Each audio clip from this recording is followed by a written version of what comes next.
dear students of 8th standard, my name is Ami and welcome to social science lecture.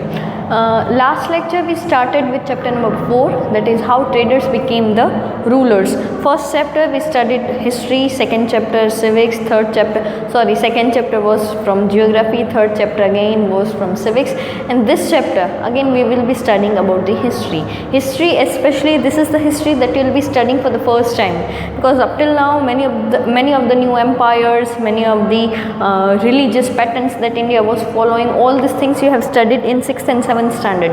But here now you will be going towards the independence movement, that how these all ruling patterns started by the Britishers and the different Europeans, and at last Britishers, they became victorious and they started ruling over us. So how that ruling got started by Britishers who became victorious, and apart from Britishers many other Europeans were also present when Britishers started ruling over us.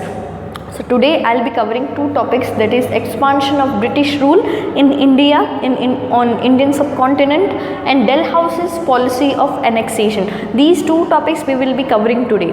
So yes, along with this I will be saying some of the things in detail, so do keep it in your mind, especially whenever you will be doing your homework. At that time you will be needing this video, so do listen this video carefully.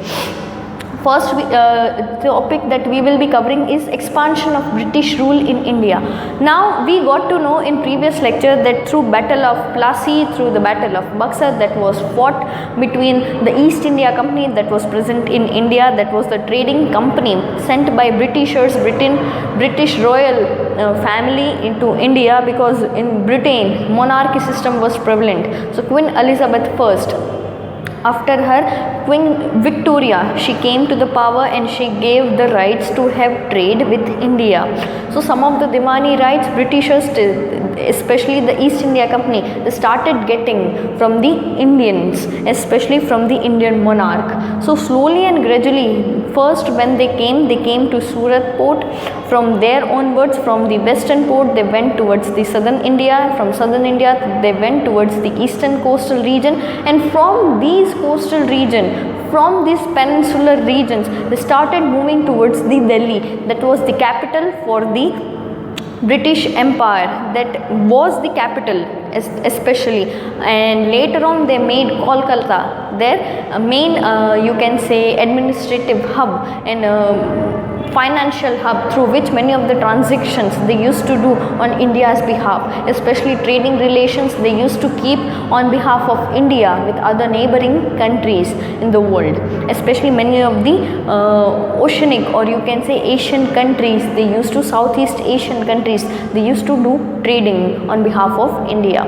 So generally how that expansion activity of Britishers started in India, first point we have studied, that was through the policy of subsidiary alliance that was formulated by Lord Wellesley. Because let's do some revision work that why that activity was necessary, because when you will be studying about Dalhousie's policy of annexation, into that policy also some of the points you will be covering from the subsidiary alliance. So let me tell you again about subsidiary alliance. Generally Lord Wellesley, when he came to India, he was the Governor General of India. At that time whatever activities were done in India, he used to report those activities to the British monarch.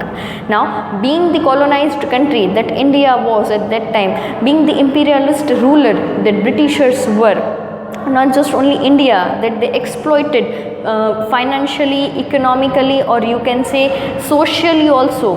But apart from India, many of the other countries of the world, especially from Asian continent and African continent, they were having their colonies, means the way they were doing the administration, they were looking after the management of India on the daily basis, many of the countries were there into their clutches. So that expansion activities was different, in many of the countries according to their situation. Especially if we talk about India, then yes, into India many of the resources, natural resources were abundantly available, plus India's population that was too much hard working, plus skilled people we were having at that time. Right now also in terms of skill, yes, India is ranked first, because if you talk about India's employees, if you talk about India's manpower resource, if we talk about human resource that India possesses, then yes, it is too much skilled, means highly educated and skilled people we have. So that expansion activity was necessary by Britishers to have their more and more territories in India. And how could they get more territories? Generally they can get territories by having or by waging wars, or you can say they can have more territories by fighting wars with the Nawabs or other monarchs of different provinces, and by winning those wars they can get more territories. They could merge those territories and they could get more rights to collect the revenues from those territories, from those regions. So like this way they started getting more and more income, and through that income they started sending that income to their own country, that was Britishers, or you can say Britain, or at that time it was also known as England. So yes, all these activities were necessary to be done by the Britishers, because without those activities no other activity they could do for India, they could do for their own country that they wanted to make prosperous at India's cost. Because if we talk about 18th and 19th century, typically especially 19th century was like the peak period for Britishers, because at one side in England industrial revolution was started, and by seeing the England's revolution, by seeing different industries in England, many other countries of the world, especially of European continent, they started this industrial revolution, and on an average nearby in 1850 and 1860s this industrial revolution reached to India. So at that time period many of the new companies you can see, many of the new companies establishment you can see in India, especially Tisco, iron and steel company. Then apart from that, cotton and textile industry you can see in India on Indian soil.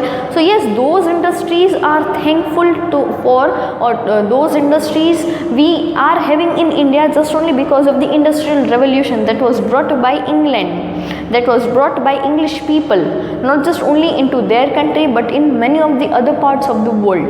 So on an average expansion was necessary, and to have more and more expansion and to acquire more and more territories, many new different policies they started formulating. First one was subsidiary alliance that was formulated by Lord Wellesley.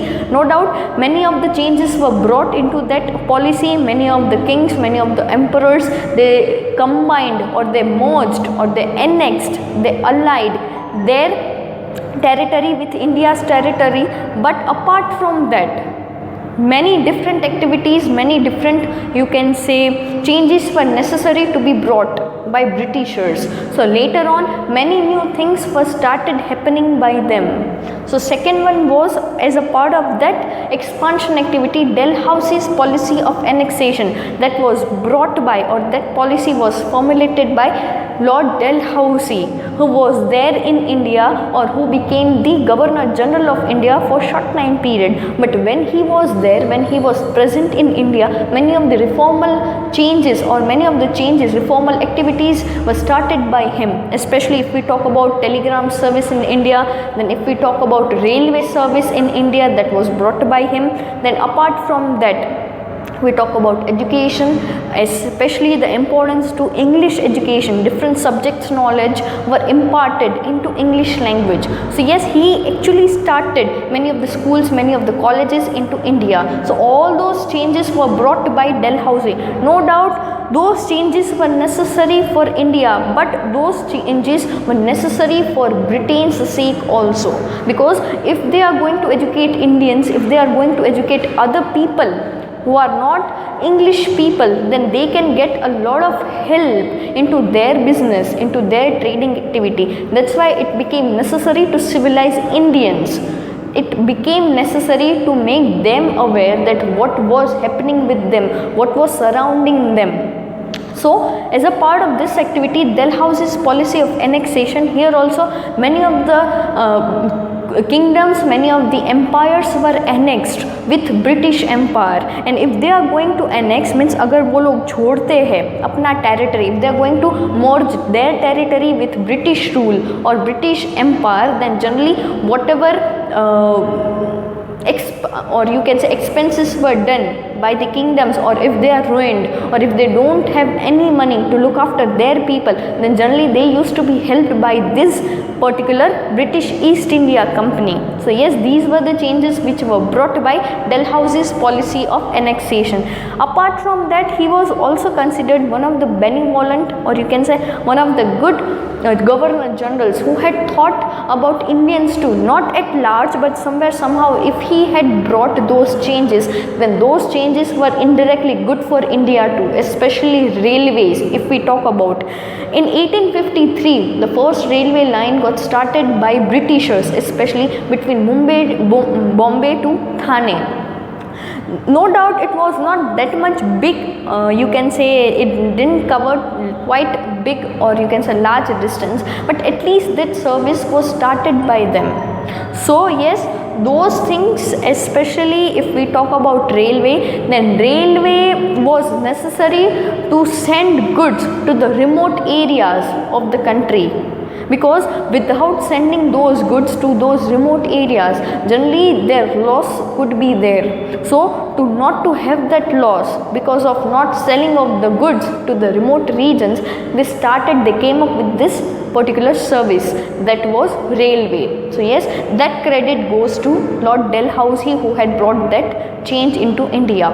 So on an average, if we talk about Britishers, then whatever expansion activities were started by them, on an average they came for the trading purpose, that we saw in the previous lecture. But later on, slowly and gradually, they became the rulers by having these types of policies later on and later on. If there were some new governor generals who came to India, then they would come with their own policy, they would come with their own thought process, which were necessary for them to have at that time. So yes, this is what we have studied today, that is the expansion of British rule, why it was necessary by them to expand their ruling over India. Then Dalhousie's policy of annexation. Then what are the changes brought by Dalhousie, and why he wanted to annex different territories, different kingdoms, different empires with their territory, with British territory. So on an average, these things were necessary to be understood. Thank you all.